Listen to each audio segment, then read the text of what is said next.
अज़ीज़ तलबा, मैं मोहम्मद मंसूर अली आपको माइक्रो इकनॉमिक्स के यूनिट 8 में खुशामदीद कहता हूँ। यूनिट 8 में हमने मार्केट और मार्केट स्ट्रक्चर्स की डिस्कशन स्टार्ट की थी। हमने पार्ट 1 में परफेक्ट कंपटीशन तक डिस्कशन की थी और आज हम मोनोपोली के बारे में डिस्कशन करेंगे। जैसा कि हमने कहा था कि मोनोपोली में तमाम मार्केट को एक ही फर्म कंट्रोल करती है। मोनोपोली में एक फर्म मुकम्मल तौर पर मार्केट में इजारादारी रखती है। हमारे पास जो मेन डिफरेंस है परफेक्ट कंपटीशन और मोनोपोली में, वो नंबर ऑफ फर्म्स का तो है ही, लेकिन साथ ही साथ हमारे पास जो डिमांड कर्व का स्ट्रक्चर है वो बहुत इम्पॉर्टेंट है। परफेक्ट कंपटीशन में हमने देखा था कि फर्म का डिमांड कर्व एक हॉरिजॉन्टल लाइन है, क्योंकि फर्म प्राइस टेकर है, वो प्राइस को कंट्रोल नहीं कर सकती। वो चाहे उस इंडस्ट्री में ऑपरेट करे या ना करे, ज़्यादा सप्लाई करे या कम सप्लाई करे, उससे ओवरऑल इंडस्ट्री के स्ट्रक्चर पर, उसकी सप्लाई पर और प्राइस पर कोई फ़र्क नहीं पड़ता। लेकिन जब हम मोनोपोली की बात करते हैं तो मोनोपोली में तो हमारे पास एक ही फर्म है।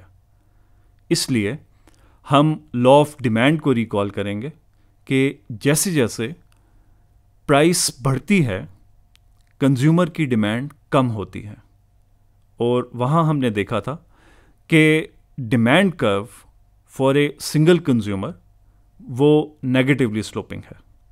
यहाँ पर भी मोनोपोलिस्ट जब प्राइस बढ़ाना शुरू करता है तो ज़्यादा से ज़्यादा यहाँ पर भी मोनोपोलिस्ट जब प्राइस बढ़ाना शुरू करता है तो कंज्यूमर के लिए उसके प्रोडक्ट को एक्वायर करना, उसको हासिल करना उतना ही दुश्वार होता जाता है। तो मोनोपोलिस्ट एक हद तक प्राइस को बढ़ा सकता है, क्योंकि अगर वो प्राइस बहुत ज़्यादा बढ़ा देगा तो बहुत सारे लोग उसका प्रोडक्ट कंज्यूम करने की परचेजिंग पावर ही नहीं रखेंगे।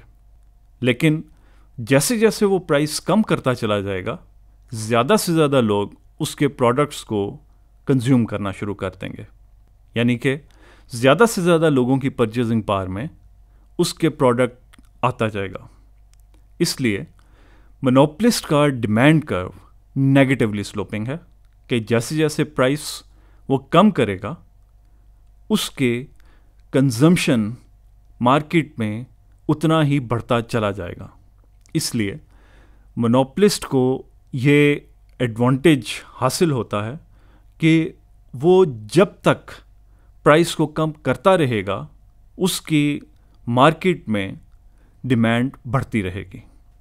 यहाँ एक चीज़ जो जहन में रखनी है, हमने परफेक्ट कंपटीशन के केस में कहा था कि मार्जिनल रेवेन्यू प्राइस के बराबर होता है, क्योंकि मार्केट डिमांड कर्व हॉरिजॉन्टल था। मतलब ये कि जब भी मार्केट में फर्म एक और यूनिट को सेल करेगी तो उसको हमेशा कांस्टेंट रेवेन्यू ही मिलेगा, क्योंकि वो मार्केट में प्राइस टेकर है, प्राइस मेकर नहीं है। लेकिन जब हम मोनोपोली की बात करते हैं तो मोनोपोली में हमने कहा कि डिमांड कर्व नेगेटिवली स्लोपिंग है। इसलिए marginal revenue of the monopolist वो हमेशा प्राइस से कम ही होता है, क्योंकि एक और मज़ीद यूनिट सेल करने के लिए उसको मार्केट प्राइस कम करनी पड़ेगी। जब वो नया यूनिट कम प्राइस पर सेल करेगा तो इसका मतलब ये है कि मार्जिनल रेवेन्यू मज़ीद कम होगा और इवेंचुअली मार्जिनल रेवेन्यू गिरते गिरते ज़ीरो तक पहुंच जाएगा। ये वो पॉइंट होता है जहां तक मोनोपोलिस्ट मार्केट में अपनी सप्लाई मार्केट में अपने प्रोडक्ट को सप्लाई करता है। मतलब ये कि जैसे जैसे वो प्राइस कम कर रहा है, मार्जिनल रेवेन्यू उसका कम हो रहा है, और कम होते होते जब उसका मार्जिनल रेवेन्यू ज़ीरो हो जाएगा तो मोनोपोलिस्ट मज़ीद मार्केट में सप्लाई देना बंद कर देगा। तो ये रूल हमेशा जहन में रखना है कि मोनोपोलिस्ट का लेवल ऑफ आउटपुट वहाँ है जहाँ उसका मार्जिनल रेवेन्यू ज़ीरो हो जाता है। आप जैसा कि इस ग्राफ में देख सकते हैं कि ब्लैक लाइन हमारे पास डिमांड कर्व है, जबकि ब्लू लाइन में हमने मार्जिनल रेवेन्यू को ड्रॉ किया हुआ है, और जो बॉटम पे जो ग्राफ है उसमें हमने रेड लाइन से टोटल रेवेन्यू को ड्रॉ किया हुआ है। आप देख सकते हैं कि टोटल रेवेन्यू वहाँ मैक्सिमम हो रहा है जहाँ मार्जिनल रेवेन्यू ज़ीरो हो गया है। इसलिए अगर मोनोपोलिस्ट इस पॉइंट से आगे मार्केट में सप्लाई करेगा तो उसका टोटल रेवेन्यू अब डिक्लाइन होना शुरू हो जाएगा। तो मोनोपोलिस्ट का ऑप्टिमल लेवल ऑफ सप्लाई यहाँ पर 8 यूनिट्स है, जहाँ मार्जिनल रेवेन्यू ज़ीरो हो गया है। इस ग्राफ में आप देख सकते हैं कि हमने मोनोपोलिस्ट के डिमांड कर्व को 2 पार्ट्स में डिवाइड किया है। एक वो पार्ट है जहाँ पर उसका डिमांड का पैटर्न इलास्टिक है, और दूसरे पार्ट में उसके डिमांड का पैटर्न इन इलास्टिक है। जो elastic portion of the demand है उसमें अगर हम बॉटम ग्राफ में देखें तो टोटल रेवेन्यूज़ बढ़ रहे हैं, लेकिन इन इलास्टिक पोर्शन में टोटल रेवेन्यूज़ डिक्लाइन होना शुरू हो जाते हैं। इसलिए मोनोपोलिस्ट वहीं तक ऑपरेट करेगा जहां पर उसका डिमांड कर्व इलास्टिक जोन में है। जब हम प्रॉफिट मैक्सिमाइजेशन की बात करेंगे तो अगेन रूल वही है कि marginal revenue is equal to marginal cost, और मार्जिनल कॉस्ट कर्व हमारे मार्जिनल रेवेन्यू कर्व को नीचे से कट करेगा। यहाँ पे आप देख सकते हैं कि 6 यूनिट्स पर हमारा marginal cost curve marginal revenue cost curve को कट कर रहा है, और यही वो लेवल है जहाँ पे मोनोपोलिस्ट के प्रॉफिट्स मैक्सिमाइज हो रहे हैं। आप देख सकते हैं कि green portion of the graph वो पोर्शन है जो एवरेज टोटल कॉस्ट और मार्केट रेवेन्यूज़ के दरमियान है। बस ये ग्रीन पोर्शन मोनोपोलिस्ट के प्रॉफिट्स को इंडिकेट कर रहा है। अब जब हम एफिशिएंसी की बात करते हैं, क्या मोनोपोली एफिशिएंट है या नहीं है, तो हम कंज्यूमर सरप्लस की बात करेंगे। मोनोपोली में हम ये देखते हैं कि प्रोड्यूसर सरप्लस कंज्यूमर सरप्लस से बहुत ज़्यादा है। इसका मतलब ये हुआ कि प्रोड्यूसर के पास ये मार्केट में ताकत हासिल है कि वो प्राइसेस को अपनी मर्जी के मुताबिक मैनिपुलेट करे, और जिस हद तक मुमकिन हो सके कंज्यूमर का सरप्लस कंज्यूमर से छीन कर अपनी पॉकेट में डाल ले। आप शेडेड रीजन देख रहे हैं कि जो ग्रे रीजन है वो ब्लू रीजन से बहुत छोटा है। ब्लू रीजन हमारे पास प्रोड्यूसर सरप्लस है, और क्योंकि ये दोनों रीजन्स बराबर नहीं हैं, इसका मतलब ये हुआ कि प्रोड्यूसर सरप्लस डोमिनेट कर रहा है कंज्यूमर सरप्लस पर। जब ऐसी सिचुएशन होती है तो इसको हम डेड वेट लॉस कहते हैं। इसी चीज़ को देखकर हम अंदाज़ा लगा सकते हैं कि मोनोपोली एफिशिएंट नहीं है। मोनोपोली में कंज्यूमर की एक्सप्लॉयटेशन होती है और प्रोड्यूसर एबनॉर्मल प्रॉफिट्स गेन करता है। जब हम मोनोपोली की बात करते हैं तो एक बहुत इंपॉर्टेंट कॉन्सेप्ट प्राइस डिस्क्रिमिनेशन का है। प्राइस डिस्क्रिमिनेशन का मतलब ये है कि प्रोड्यूसर सेम प्रोडक्ट को डिफरेंट बायर्स के लिए मुख्तलिफ प्राइसेस पर अवेलेबल कर दे। जैसा कि हम देख सकते हैं कि एयरलाइन टिकट्स जब हम वेकेशंस में लेते हैं तो वो महंगे हो जाते हैं और नॉर्मल डेज में उनकी प्राइस कम होती है। मूवी टिकट्स हम देखते हैं कि पीक आवर्स में महंगे हो जाते हैं और अदरवाइज उनकी प्राइस थोड़ी सी कम हो जाती है। इसी तरह मूवी या बाकी टिकट्स चिल्ड्रन के लिए उनकी प्राइस डिफरेंट होती है और एडल्ट्स के लिए डिफरेंट होती है। तो प्राइस डिस्क्रिमिनेशन प्रोड्यूसर के पास एक ऐसी पावर है जिस पर वो एक ही प्रोडक्ट को मुख्तलिफ मार्केट्स में मुख्तलिफ प्राइसेस पर सेल कर सकता है। मोनोपोलिस्टिक कंपटीशन को हम डिस्कस करते हैं। मोनोपोलिस्टिक कंपटीशन में हमने कहा था कि एक लार्ज नंबर ऑफ सेलर्स होता है, डिफरेंशिएटेड प्रोडक्ट्स होते हैं और उस डिफरेंशिएशन की वजह से कुछ ना कुछ प्राइस पर कंट्रोल फर्म को हासिल हो जाता है। यहाँ पर बैरियर्स लो होते हैं और एंट्री और एग्जिट रिलेटिवली आसान होता है। मोनोपोलिस्टिक कंपटीशन में फर्म्स के दरमियान एक non price competition in the form of advertisement exist करता है। आपने देखा होगा कि टूथपेस्ट बनाने वाली फर्म्स धड़ाधड़ एडवर्टाइजिंग पर खर्च करते हैं। वो कुछ हद तक डिफरेंशिएटेड प्रोडक्ट्स को सेल करते हैं, इसलिए इन मार्केट्स में मोनोपोलिस्टिक कंपटीशन एग्जिस्ट करता है। कोई भी एक फर्म अपनी प्राइस को हद से ज़्यादा नहीं बढ़ा सकती, क्योंकि जैसे ही बहुत ज़्यादा प्राइस बढ़ेगी तो कंज्यूमर उस प्रोडक्ट को स्विच करके उससे मिलते जुलते कुछ हद तक डिफरेंशिएटेड प्रोडक्ट की तरफ अपने कंजम्पशन को मोड़ देता है। तो मोनोपोलिस्टिक कंपटीशन में फर्म्स के प्रोडक्ट्स आसानी से सब्स्टिट्यूट किए जा सकते हैं। हम यहाँ पे अगर देखें तो मोनोपोलिस्टिक कंपटीशन में भी डिमांड कर्व नेगेटिवली स्लोपिंग है, लेकिन ये नेगेटिव स्लोप उतना नेगेटिव नहीं है जितना कि ये मोनोपोली में होता है। इसका मतलब ये हुआ कि मोनोपोलिस्टिक कंपटीशन में फर्म का डिमांड कर्व कम इन इलास्टिक है as compare to demand curve in monopoly. जब हम मोनोपोली के केस में डिमांड कर्व को ड्रॉ करेंगे तो वो इन इलास्टिक होता है, उसका स्लोप ज़्यादा होगा। लेकिन जिस वक्त हम मोनोपोलिस्टिक कंपटीशन के केस में इसको ड्रॉ करेंगे तो ये रिलेटिवली फ्लैटर, इसका स्लोप कम, जिसका मतलब ये है कि ये कम इन इलास्टिक है।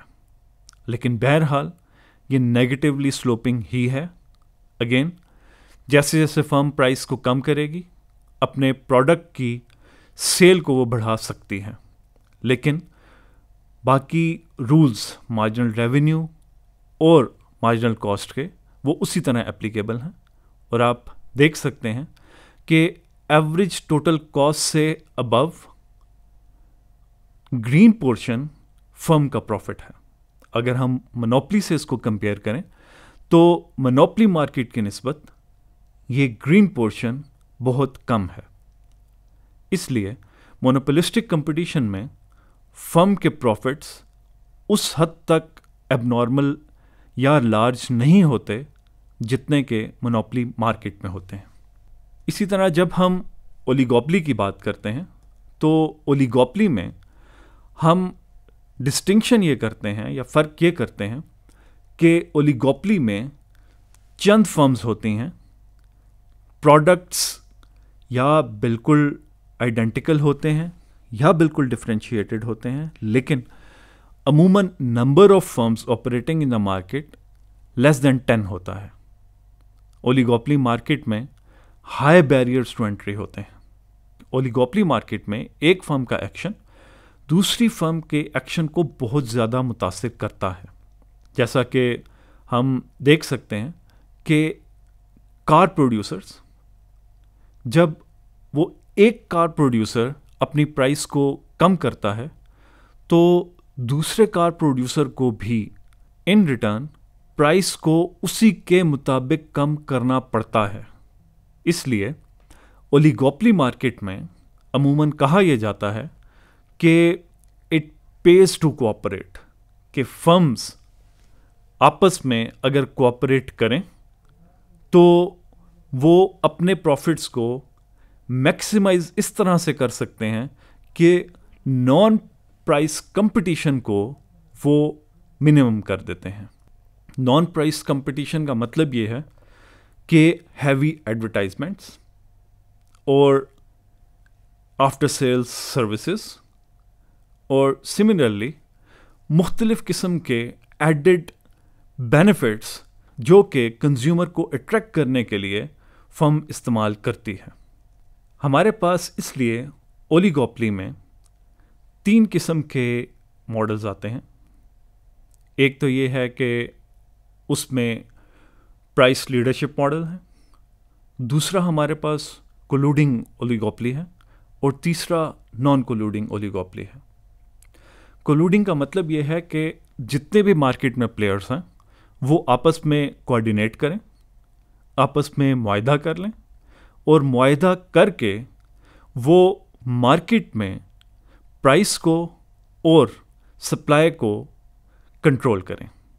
जब ओलिगोपलिस्ट आपस में मुआहदा कर लेते हैं तो ओलिगोपली मार्केट की फॉर्म वैसी ही हो जाती है जैसे कि मोनोपोली मार्केट की होती है। लेकिन अमूमन कोलूडिंग ओलिगोपली स्टेबल नहीं होती, क्योंकि हर वो प्रोड्यूसर जो चीटिंग करेगा वो अपने प्रॉफिट मैक्सिमाइज कर सकता है। इसलिए ये वाला मॉडल बहुत लंबे अरसे तक सस्टेन नहीं करता। नॉन कोलूडिंग ओलिगोपली में अमूमन फर्म्स आपस में शदीद compete करती हैं और उस कंपटीशन की वजह से वो प्राइस वॉर्स में एंटर हो जाती हैं। वो प्राइस को मैनिपुलेट करती हैं या वो इस तरीके से एडवर्टाइजमेंट करती हैं कि कंज्यूमर को ये लगता है कि अब जब वो मार्केट में कंजम्पशन करने के लिए जाएंगे तो प्रोडक्ट में कोई नई चीज़ ऐड हो चुकी है, जबकि शायद उस प्रोडक्ट में कोई भी तब्दीली रोनुमा ना हुई हो। इस केस में हमारे पास जब डिमांड कर्व आता है तो डिमांड कर्व को हम किंक्ड डिमांड कर्व कहते हैं कि उसमें हमारे पास एक किंक आ जाता है। किंक का मतलब ये है कि एक ख़ास लेवल ऑफ क्वांटिटी और प्राइस तक फर्म्स आपस में compete करती हैं, लेकिन जब प्राइस एक ख़ास लेवल से नीचे गिर जाती है तो फर्म के पास एक दूसरे से कंपटीशन का मोटिव कम होना शुरू हो जाता है कि उनके प्रॉफिट्स इतने कम हो जाते हैं कि वो शट डाउन पॉइंट की तरफ जाना शुरू हो जाते हैं। तो एक ख़ास प्राइस की हद तक कंपटीशन बहुत ज़्यादा होता है, लेकिन उस प्राइस से नीचे फर्म्स आपस में compete करना छोड़ देती हैं। तो ऐसी सूरत में जैसा कि आप ग्राफ में देख रहे हैं कि डिमांड कर्व में किंक आ जाता है या डिमांड कर्व मुड़ जाता है। जो पहला पोर्शन है डिमांड कर्व का वो इलास्टिक है कि P1 और PE के दरमियान फर्म्स के बहुत ज़्यादा कंपटीशन है, लेकिन जैसे ही प्राइस PE से नीचे आएगी फर्म के पास कंपटीशन का इंसेंटिव कम हो गया है कि इस प्राइस पर उसके प्रॉफिट्स बहुत तेज़ी से कम होना शुरू हो जाते हैं। तो ओलिगोपली में हमारे पास 3 मॉडल्स हैं, जिनमें पहला हमने कहा कि प्राइस लीडरशिप है, कि एक बहुत बड़ी फर्म वो प्राइस सेट करती है और बाकी फर्म्स उसके मुताबिक अपनी प्राइसेस सेट करते हैं। सेकंड कोलूडिंग ओलिगोपली और थर्ड नॉन कोलूडिंग ओलिगोपली। तो इस तरह से हमारी यूनिट 8 की डिस्कशन ख़त्म होती है। यूनिट 8 में हमने मार्केट स्ट्रक्चर्स को डिटेल में डिस्कस किया। मार्केट स्ट्रक्चर्स को हमने कहा कि 2 एक्सट्रीम्स हैं, परफेक्ट कंपटीशन और मोनोपोली, जबकि ये दोनों एक्सट्रीम्स हमें रियल लाइफ में बहुत कम देखने को मिलती हैं। अमूमन या तो हमारे पास हकीकत में मोनोपोलिस्टिक कंपटीशन होता है या ओलिगोपली होती है। जब हमने साइज ऑफ द फर्म की बात की तो हमने ये कहा कि परफेक्ट कंपटीशन में लॉन्ग रन में फर्म के पास इंसेंटिव नहीं है कि वो अपना साइज को बढ़ाए। लेकिन जिस वक्त हम मोनोपोलिस्टिक कंपटीशन की बात करते हैं तो मोनोपोलिस्टिक कंपटीशन में फर्म का साइज बढ़ाने का इंसेंटिव मौजूद होता है, क्योंकि वहाँ पे प्रॉफिट्स परफेक्ट कंपटीशन की निस्बत ज़्यादा होते हैं। फिर जब हम ओलिगोपली की तरफ जाते हैं तो ओलिगोपली में फर्म के प्रॉफिट्स मज़ीद बढ़ना शुरू हो जाते हैं और फर्म के पास इंसेंटिव आता है कि वो अपने साइज़ को एक्सपैंड करें। तो इस तरह से हमारी यूनिट 8 की डिस्कशन कंप्लीट होती है। आप लोगों का बहुत शुक्रिया।